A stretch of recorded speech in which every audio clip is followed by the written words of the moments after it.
Mesdames et messieurs, bonsoir et bienvenue dans cette nouvelle édition de votre journal de 22 heures, dont voici les grandes lignes. Assemblée nationale, la commission paritaire composée des députés de l'USN et de l'UMP a entamé ses travaux ce matin. Dans l'actualité régionale au Yémen, la situation reste très tendue. À Sanaa, des rebelles Houthis se sont emparés du palais présidentiel et encerclent la résidence du président Hadi. Bonsoir et merci de nous suivre. Conformément à l'accord cadre signé le 30 décembre dernier entre l'Union pour le salut national, l'USN, et le gouvernement, la commission paritaire composée de 8 membres, à savoir 4 députés de l'USN et 4 députés de l'Union pour la majorité présidentielle, l'UMP, a commencé ses travaux ce matin à l'Assemblée nationale. Le secrétaire général de l'Assemblée nationale, Ismaël Goulal Boudine, participe également à ces travaux. La séance inaugurale a été ouverte ce matin par le président par intérim de l'Assemblée nationale, Mohamed Ali Hamed, le Premier ministre Abdelkader Kamel Mohamed, président de l'UMP, ainsi que le président de l'USN, Ahmed Youssouf Hamed, ont également assisté à l'ouverture des travaux. Cette commission paritaire a 30 jours pour émettre des réflexions sur 3 points de l'accord, à savoir l'élaboration d'un statut de l'opposition, la réorganisation de la CENI ou la Commission électorale nationale indépendante et enfin la mise en place d'un code de bonne conduite à l'attention des partis politiques. La commission, vous le disiez, est composée de 8 députés des 2 partis. Pour l'USN, c'est Mohamed Daoud Chehem qui est désigné comme chef de délégation. Les 3 autres députés de l'opposition sont Zakari Abdullahi Ali, Ismaël Ahmed Assoui et Aden Mohamed Abdou. Et pour l'UMP, c'est le député Ilmi Moussa Hassan qui a été désigné comme chef de délégation. Et les 3 autres parlementaires représentant l'UMP sont Safia Mohamed Ali Fouré et enfin Abdallah Barkhat Ibrahim. Politique et le renforcement de notre démocratie en construction. Il nous appartient d'agir dignement, d'être à la hauteur de l'immense tâche qui nous incombe. Je tiens à vous inviter à engager un dialogue sincère et franc dans vos échanges. Je vous souhaite à présent des travaux fructueux. Le président de l'Union pour le salut national, M. Ahmed Youssouf Hamed, s'est félicité du lancement des travaux de cette commission et qui doit soumettre ses réflexions et propositions dans un délai de 30 jours. Écoutons le président de l'USN. Aujourd'hui, et je suis heureux aussi qu'elle soit entourée d'une certaine solennité, contrairement à ce qui nous a manqué au moment de l'intégration de nos députés, et que nous attendions et qui n'a pas eu. Monsieur le Président, Monsieur le Premier ministre, je souhaite bonne ouverture et beaucoup de courage, parce que le temps est court, à nos commissionnaires, pour que dans un esprit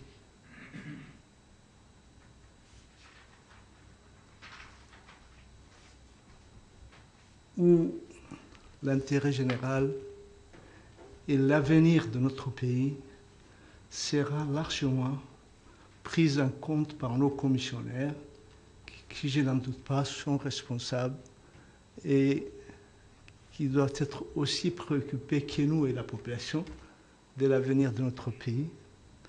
Je leur souhaite bon courage et bonne chance. Et je ne doute pas de résultats positifs qui changera les cours, qui améliorera la vie de nos populations et dont Djibouti, la République, en sortira grandi. Wassalamu alaikum. Le Premier ministre et président de l'Union pour la majorité présidentielle, Abdelkader Kamel Mohamed, s'est déclaré pour sa part persuadé que cette commission va travailler dans un excellent esprit en respectant l'accord cadre et pour la sauvegarde de la concorde nationale. Écoutons un extrait de son intervention. Au moment à l'accord signé entre les 2 coalitions, UMP et USN, nous avons mis en place une commission paritaire pour discuter, élaborer des questions qui sont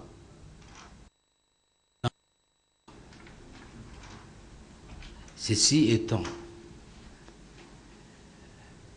je pense que les deux parties vont travailler dans un esprit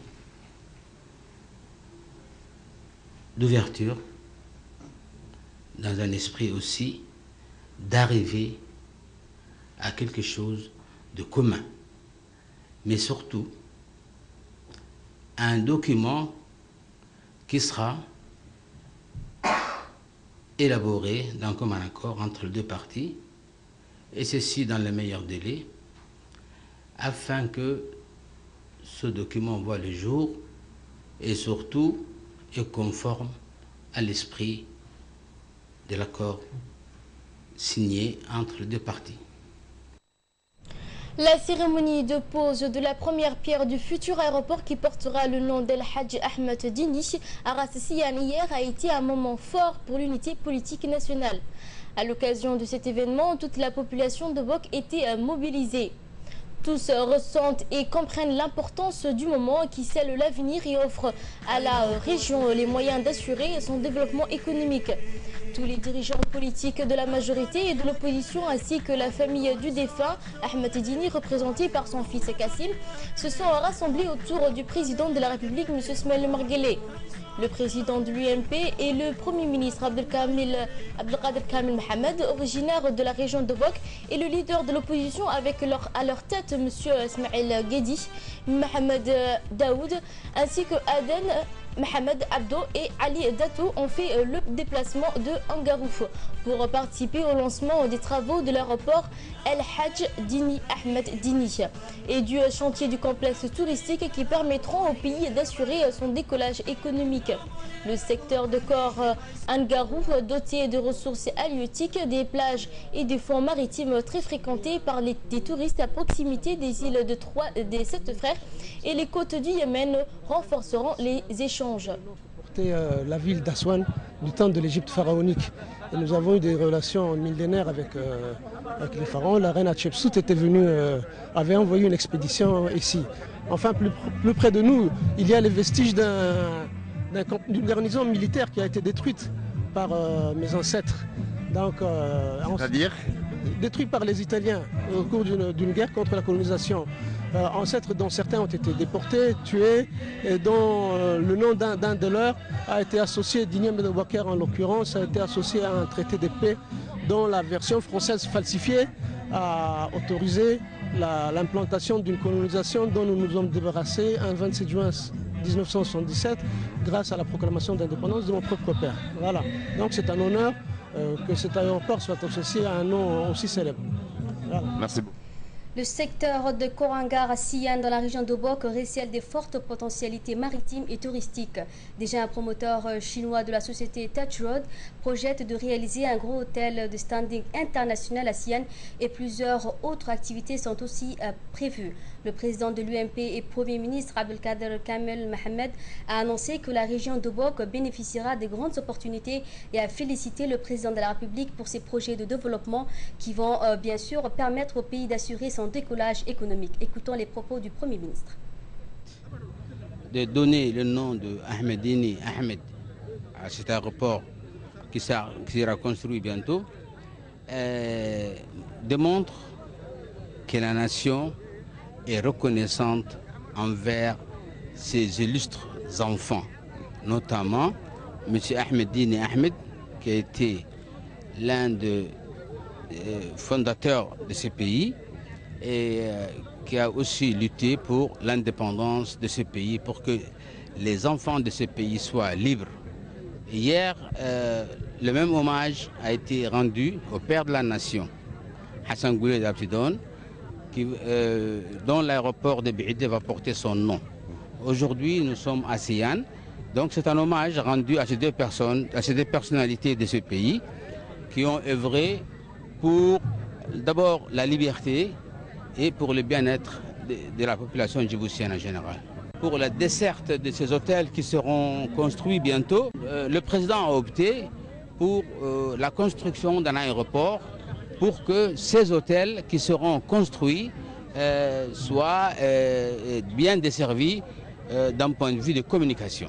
Les jeunes, tout d'abord, doivent surtout se préparer. Se préparer d'abord à accueillir les investisseurs étrangers qui investissent dans leur pays. Et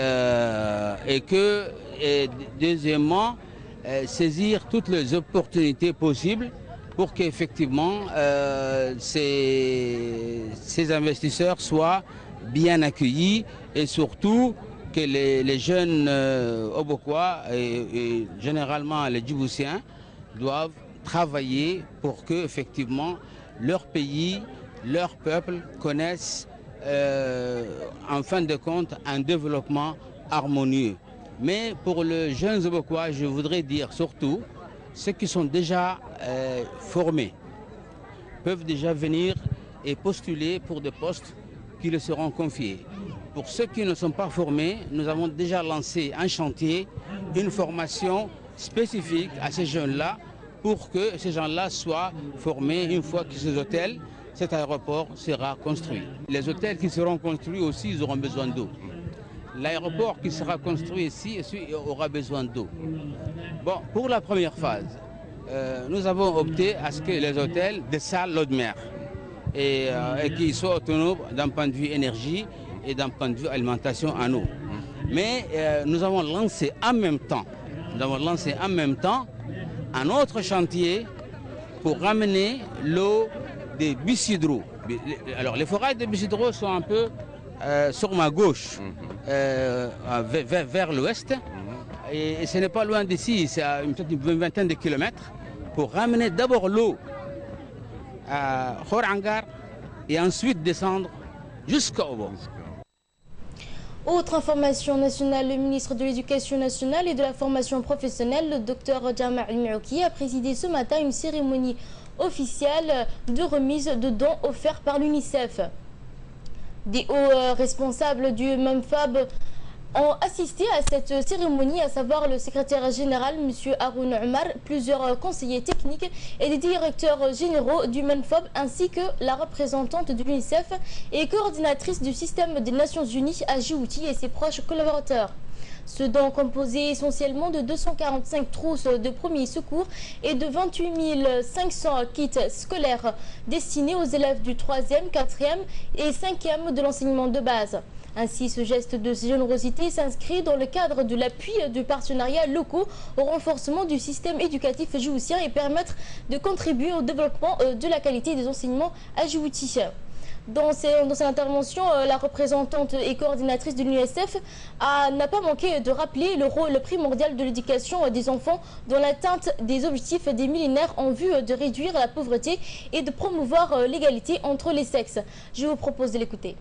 Primaire, gratuite pour tous, est un droit fondamental que les gouvernements se sont engagés à respecter au terme de la Convention relative aux droits des enfants de 1989, ratifiée par Djibouti en 1990. De même, il est nécessaire que les enfants puissent étudier dans un environnement propice à l'éducation, où ils disposent des matériels nécessaires pour leur apprentissage, où les enseignants sont disponibles et bien formés, où les conditions sanitaires de sécurité et de soins répondent aux normes nationales. Au nom de l'UNICEF, j'ai donc le plaisir de vous remettre, monsieur le ministre, à l'attention de tous les enfants de Djibouti scolarisés dans les écoles publiques, ce lot de 28 500 kits scolaires et de 245 trousses de premiers secours. Quant au ministre de l'Éducation nationale et de la formation professionnelle, le Dr Jama Al-Maouki, a profité de cette occasion pour rappeler l'importance qu'accorde le président de la République au développement du système éducatif, avant de remercier la représentante coordinatrice de l'UNICEF et ses proches collaborateurs pour leurs appuis constants au renforcement du système éducatif djiboutien. Écoutez le ministre. Comme vous le savez, la politique du président de la République, M. Ismaël Omar Guelleh, en disant que l'éducation nationale est la priorité numéro 1 de la République de Djibouti. En ce sens, le président nous a donné des instructions pour soulager même tous les foyers djiboutiens en ce qui concerne les matériels scolaires. Le ministère de l'Éducation nationale, en collaboration avec d'autres départements, ont premièrement procédé à la remise de kits scolaires à plus de 20 000 élèves de première année et deuxième année de la République. Nous avions promis auparavant la remise aujourd'hui officielle de kits scolaires au ministère de l'Éducation nationale par l'UNICEF, qui est un acteur et un partenaire très important pour l'éducation nationale, de plus de 28 500 kits scolaires. C'est-à-dire les élèves de 3e année, 4e année et 5e année de l'école primaire recevront d'ici cette semaine tous un kit scolaire complet. Mais aussi, pour le bien des élèves, pour une bonne gestion des établissements scolaires, nous avons aussi prévu ensemble de leur octroyer aussi un kit complet de soins de premier secours pour que les élèves, en cas d'accident ou des égratignures, puissent être soignés. Il y aura une formation de premier secours qui suivra cela pour tous les directeurs adjoints de tous les établissements scolaires pour qu'ils puissent mieux maîtriser cette tâche. Une vingtaine de jeunes diplômés en licence poursuivront leurs études en master dans différents métiers de transport ferroviaire en Éthiopie. Ils seront formés en ingénierie et génie civil, télécommunications, électrification, mécanisme afin d'assurer les besoins en compétences pour le futur chemin de fer djibouto-éthiopien. Ils ont été reçus ce matin par le ministre de l'Équipement et des Transports Moussa Ahmed Hassan et le ministre de l'Enseignement supérieur de la Recherche Dr Nabil Mohamed Ahmed. Ce programme de formation va durer 2 ans et à compter du 16 février 2015. Rappelons qu'une première promotion est déjà en Éthiopie et compte terminer le master d'ingénierie ferroviaire dès la fin de l'année 2015. Le directeur de la société djiboutienne de chemin de fer, Mohamed Roblé Dabar, et le président de l'université, Dr Jamal Mioki, ainsi que le directeur des bourses au ministère de l'Enseignement supérieur, Mohamed Cheikh Ibrahim, ont pris part à cette réunion. Nous avons devant nous donc une vingtaine d'étudiants qui sont tous des produits de l'université de Djibouti, qui ont des licences scientifiques en génie civil, en mécanique, en électricité. Et donc, ils vont suivre pendant 2 ans, à compter du 16 février 2015, donc dans le vingtaine de jours à venir, une formation de 2 ans donc à l'université d'Addis Abeba. Monsieur le directeur, quels a été les critères de sélection pour ce jeune? Donc, les critères de sélection, c'était des critères très importants parce que aujourd'hui, à Addis Abeba, il y a actuellement donc si vous voulez, des spécialités d'ingénierie, notamment la maintenance de la ligne de chemin de fer, le mécanique, l'électrification, puisque c'est une ligne électrifiée aussi, et le génie civil, tout ce qui est travaux de design, de conception, etc., de la topographie. Donc voilà un peu le critère de sélection. Dans l'actualité également, une session de formation sur les négociations commerciales des grands projets impliquant des grandes sociétés ou firmes internationales a été lancée ce matin à l'Institut des études diplomatiques. Une trentaine de hauts cadres ou fonctionnaires des différents ministères de l'administration publique et semi-publique bénéficient de cette formation. Ils sont amenés à participer aux négociations afin de préserver les intérêts du pays. Cette session de formation est financée par l'Union européenne. Elle a été lancée ce matin lors d'une cérémonie qui a réuni le ministre des Affaires étrangères, de la coopération internationale, porte-parole du gouvernement Mohamed Ali Youssouf, l'ambassadeur de l'Union européenne Joseph Silva et le directeur de l'Institut des études diplomatiques. À travers la Chambre du commerce. Le séminaire auquel nous assistons son lancement va dans le sens de cet objectif et a pour thème les techniques des négociations internationales. Il est animé par une expert internationale chevronnée en la personne de Mme Nadine Barbier ici présente. L'organisation de ce séminaire a été rendue possible par la contribution de la délégation de l'Union européenne à Djibouti qui a apporté le financement à travers la FCT 4 du 10e FED en pleine coopération avec la direction du financement extérieur. Le représentant de l'Union européenne, Joseph Silva, a souligné que l'aide européenne à Djibouti intervient en soutien aux projets jugés utiles au pays. On l'écoute. Il semble 3 thèmes pour ce programme de formation: les techniques de négociation, les négociations commerciales et la gestion des projets de développement.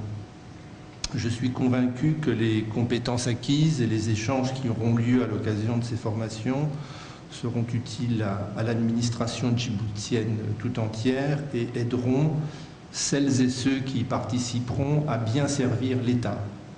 Négocier, négocier accords et projets au nom de l'État, c'est, vous le voyez, une lourde responsabilité. Puis ces 3 cycles de formation à la négociation comme à la gestion des projets vous être utiles, quel que soit votre niveau de responsabilité actuel dans l'administration publique. Au-delà de son mandat de formation qu'il remplit avec brio et pour lequel il a déjà construit plusieurs partenariats internationaux, l'une des missions de l'Institut est aussi de conduire une réflexion sur la politique étrangère et de devenir un véritable pôle de recherche en matière de relations internationales et d'études diplomatiques. C'est là une tâche importante à laquelle, Monsieur le Ministre, l'Union européenne, sous une forme ou sous une autre, se réjouira de participer. Et sans transition, le ministre des Affaires étrangères et de la coopération internationale, Mohamed Ali Youssouf, a pour sa part mis l'accent sur la nécessité de renforcer la capacité des acteurs publics et privés à mieux négocier les accords et défendre nos intérêts, mais aussi à mieux exposer les opportunités économiques offertes aux investisseurs potentiels à Djibouti et dans la région. Écoutons le ministre. Comme vous le savez, le président de la République, lorsqu'il a inauguré cet institut, le 24 mai 2014, il avait particulièrement insisté sur la nécessité de renforcer donc la capacité de nos acteurs publics et privés en vue de leur permettre de profiter des opportunités économiques de notre sous-région. Aujourd'hui, on peut dire que nous sommes dans la phase de la mise en œuvre des objectifs fixés en offrant à nos cadres une plateforme propice à la formation et à l'information.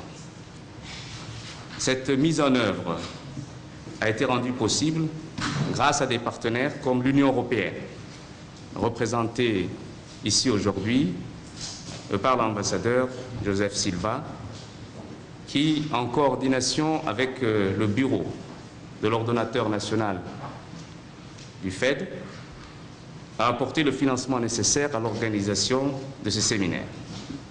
Je tiens à le remercier pour son appui.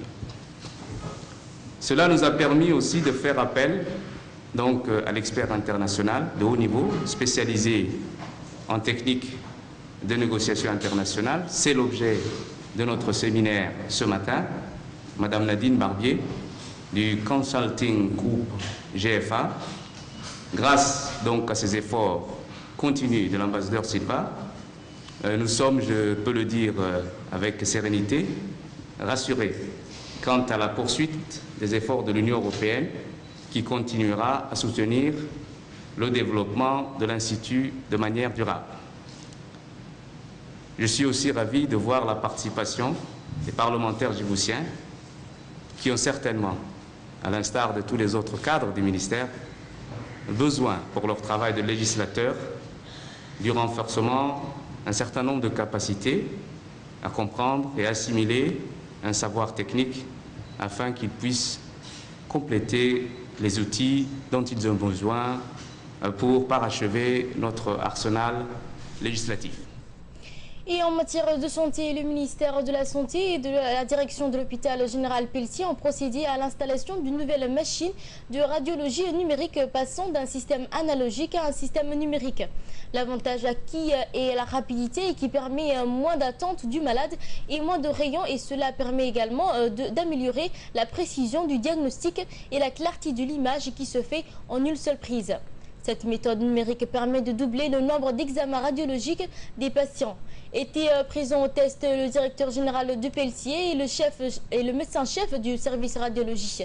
À cet effet, la priorité du ministère de la Santé est d'offrir des services de diagnostic de pointe qui améliorera la qualité des soins pour la population. Actualité régionale et internationale à présent. Au Yémen, on vous le disait au début de ce journal, des miliciens Houthis ont pris le contrôle hier du palais présidentiel de Sanaa, la capitale du Yémen. Les rebelles chiites n'excluent aucune option contre le président Abdurrabbu Mansour Hadi, dont la résidence est encerclée par des miliciens, a ainsi déclaré leur chef Abdelmalek al-Houthi. Le Conseil de sécurité a condamné cet acte qui ressemble à un coup de force et a réaffirmé son soutien au président Abdurrabbu Mansour Hadi. Explication. Des miliciens chiites se sont emparés hier du complexe présidentiel dans la capitale yéménite Sanaa, tout en encerclant la résidence du président Abdelrabbo Mansour Hadi. Des violents affrontements ont été rapportés par des témoins à l'intérieur même du bâtiment, alors que des gardes du palais où n'était pas présent le chef de l'État disent avoir abandonné le bâtiment aux rebelles chiites. Le Conseil de sécurité de l'ONU a condamné cette offensive et exprimé son soutien au président yéménite. Le Conseil souligne dans une déclaration adoptée à l'unanimité que Abdelrabbo Mansour Hadi était l'autorité légitime et que toutes les parties et tous les acteurs politiques au Yémen doivent soutenir le président Hadi, son Premier ministre et son gouvernement pour garder le pays sur le chemin de la stabilité et de la sécurité. Dans l'actualité africaine, en Ouganda, un haut responsable de l'armée de résistance du Seigneur Dominique Ongwen a été transféré vers la Cour pénale internationale. Dominique Ongwen a été transféré à la Cour pénale internationale de La Haye aux Pays-Bas. Il est l'un des principaux chefs de la sanguinaire rébellion ougandaise de la LRA ou l'armée de résistance du Seigneur qui ont sémé la terreur pendant une trentaine d'années dans plusieurs pays d'Afrique centrale. Dominique Ongwen était recherché depuis près de 10 ans pour crimes contre l'humanité et crimes de guerre. Il s'était rendu début janvier alors qu'il était en Centrafrique. La Cour pénale internationale a précisé qu'il était attendu ce mercredi matin à La Haye et il était accompagné par la délégation de la Cour selon l'ONU. La milice ougandaise a tué 100 000 personnes en Afrique centrale et enlevé plus de 60 000 enfants. Voilà, merci pour votre attention. C'est la fin de cette édition. Merci de l'avoir suivi.